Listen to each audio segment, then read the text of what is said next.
The Dolphins at the line ready for their next drive. They, of course, tie game, would like to avoid overtime if they could. And a lot of people would go ahead and play it safe here and get to overtime and try and win it there.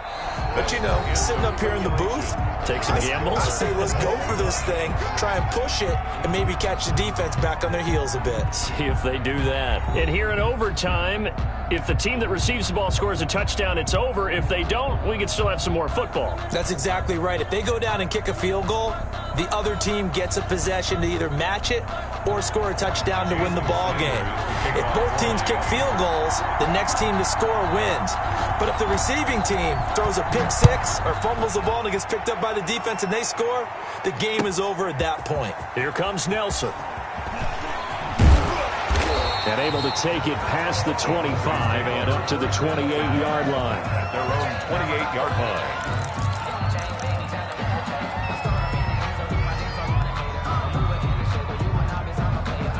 Denver offense at the line, ready to go. They control their own destiny here. They have the football in overtime. Obviously, a touchdown would win it. And I think teams around the league are still adjusting to the idea of going downfield, scoring a touchdown wins the game, because they were used to just going downfield and trying to get in field goal range to win a game. Still having to make that transition. Let's face it now, the ones who are doing it best know they need to go down, attack, put the ball in the end zone, and not leave it up to a field goal and give the other team a chance. As we said, they control their own destiny now. And that is incomplete. A lot of force bearing down on him there. He could not hang on. It's third down. And that's one of those plays where it's hard to keep two eyes on the football when you know the contact's coming, let alone getting two hands around it, hugging it to your body, and absorbing the hit. Even for those big tight ends who you would think could absorb that contact.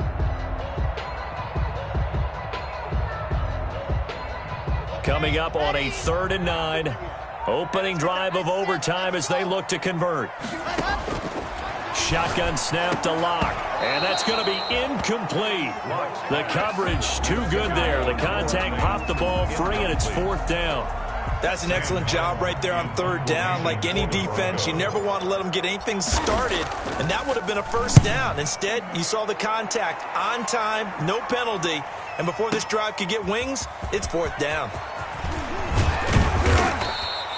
A very good return there. Give him an even 20 yards, and it'll be Dolphin football.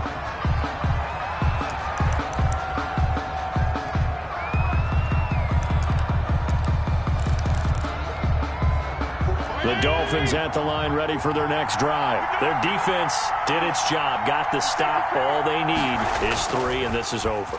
Couldn't have done much else other than score themselves and end it, but they turned it back over to them, and now all they need is a field goal to win the game.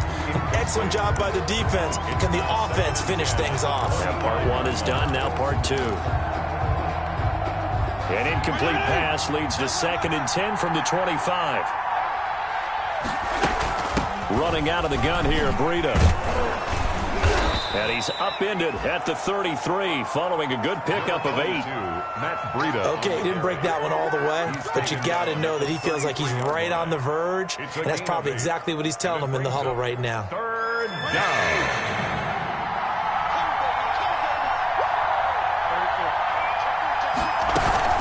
They stay on the ground. Again, it's Breida. And he won't be close to a 1st down as he runs into a wall right around the line of scrimmage.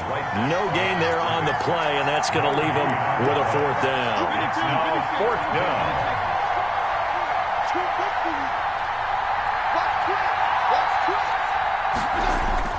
Fitzpatrick to throw for it on 4th down. That's complete to his tight end, Mike Gesicki. And he'll be touched down here, but not before he does pick up the 1st. It's a gain of 4 that time. And the Dolphins have a 1st down.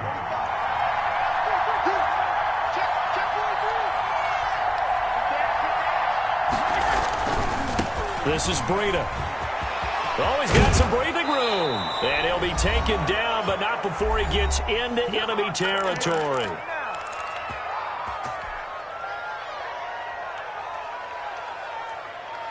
So on the other side of the field now, it's 1st and 10 as they've got things rolling on this drive.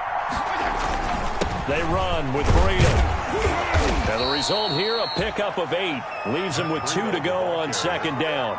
They've had some success here in overtime of this opening drive running the football. Right back to that well. And why not? When you have that kind of success, make them stop you. And until they do, keep going back to that well you just spoke about. I think there's more water there and available to them. 8 yards the tally on that first down run. Here's 2nd and 2. Here's Breida. And here he'll be brought down a little shy of the 35 at the 36. 2 yards, good enough for a first. Not too many more ideal situations at 2nd and 2 in order to try and pick up a first down. They ran it and picked it up.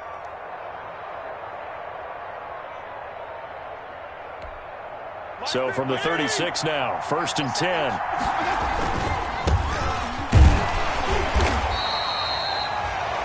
Give him 4 yards there. It'll be 2nd and 6.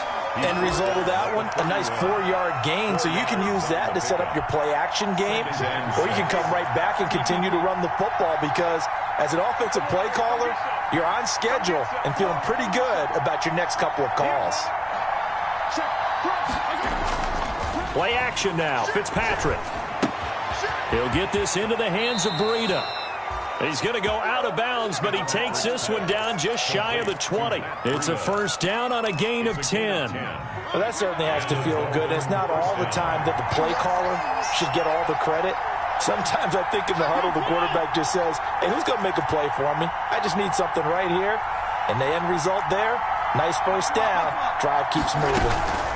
Out of the shotgun, Breida. And he's got 4 down inside the 20 to the 18. Ball carrier.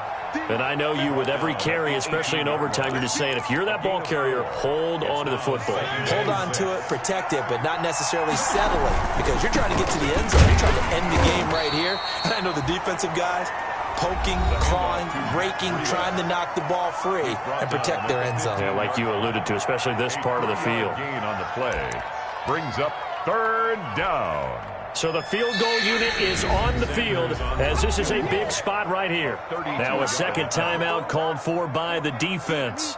They'll be down to just 1 remaining as we step aside here in overtime.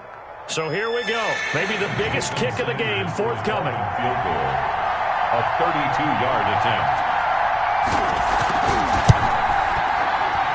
And he got it.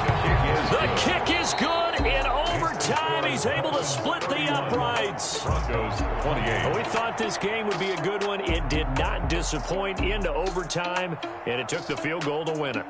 And we always pay lip service to how important it is to play defense. And usually we focus on the big offensive pyrotechnics, right?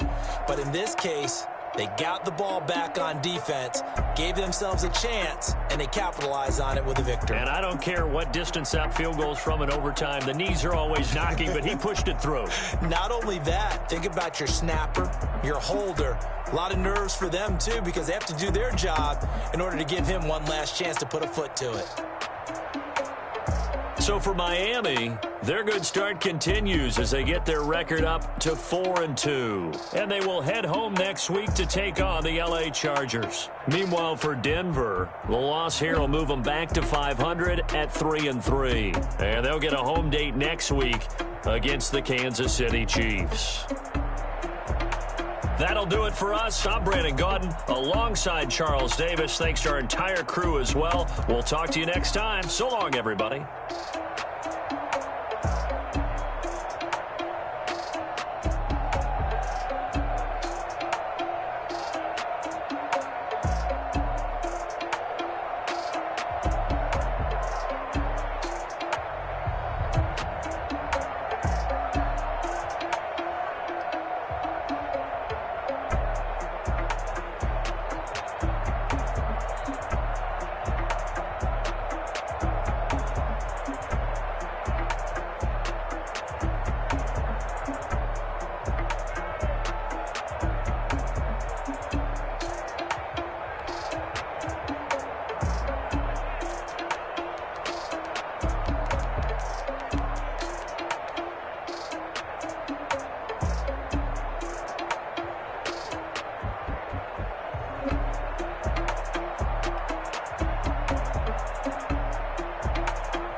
explain what I did. Can I kick it? Hold on. Yeah, I got some rain.